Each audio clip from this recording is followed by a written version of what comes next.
একদল 17 বছর হাইয়া দেশ থেকে পালাইছে, আরেক দল 17 বছরের হুদার্থ সেই দল যদি ক্ষমতায় আসে কি করবে, এটা নিয়ে আসলে বাংলাদেশের অনেক মানুষ অনেক কথা বলে। 17 বছর ঘর থেকে বের হতে পারেন নাই, 70 বছরও পারবেন না ইনশাআল্লাহ।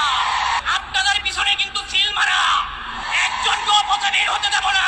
অ্যাকসেপ্ট করুন, আপনারা মামলা দিবেন, আমরা মামলা দিব। কত থানায় কত মামলা আপনাদের নামে দিব।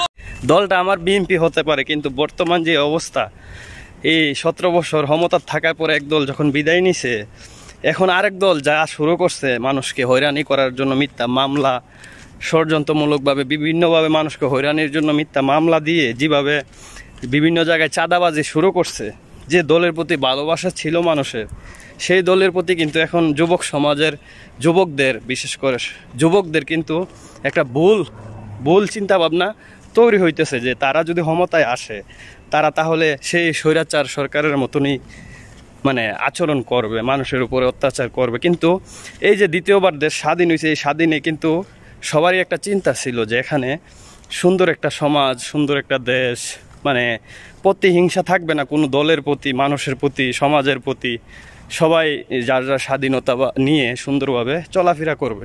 কিন্তু ক্ষমতায় আসার আগেই দেখেন কি শুরু হয়েছে।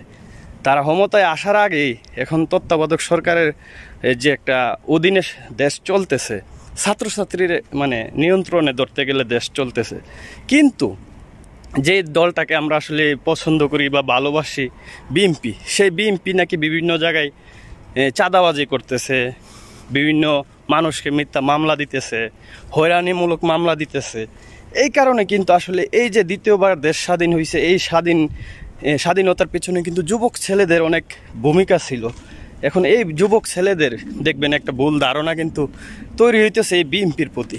তো আমরা সকলের প্রতি একটা অনুরোধ করব যে এই বিএনপির যারা ভালো ভালো পদে আছে তারা যেন এই বিষয়টা আসলে লক্ষ্য করে, মিথ্যা মামলা দিয়ে যেন মানুষকে হয়রানি না করে। এই হয়রানি করে কিন্তু এই বিএনপির যে একটা মানুষের যে একটা ভালোবাসা ছিল বিএনপি দলের প্রতি, সেই ভালোবাসাটা যেন নষ্ট না হয়ে যায়, জনপ্রিয়তা যেন নষ্ট না হয়ে যায়।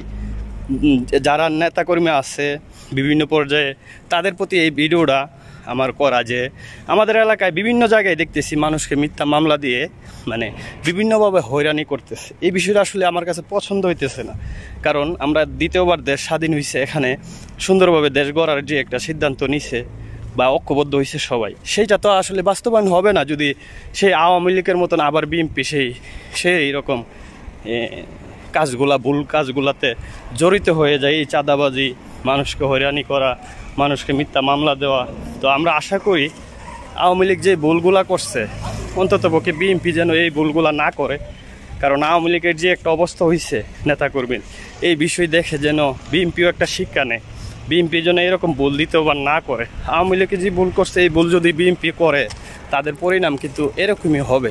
তো আজকের এই ভিডিওটা আসলে মানে আমার দলকে আমি ভালোবাসি, বিএনপিকে ভালোবাসি, কিন্তু বিএনপির এই কার্যকলাপগুলো যে চোখের সামনে আসতেছে, এটা আসলে আমি ভালোবাসি না।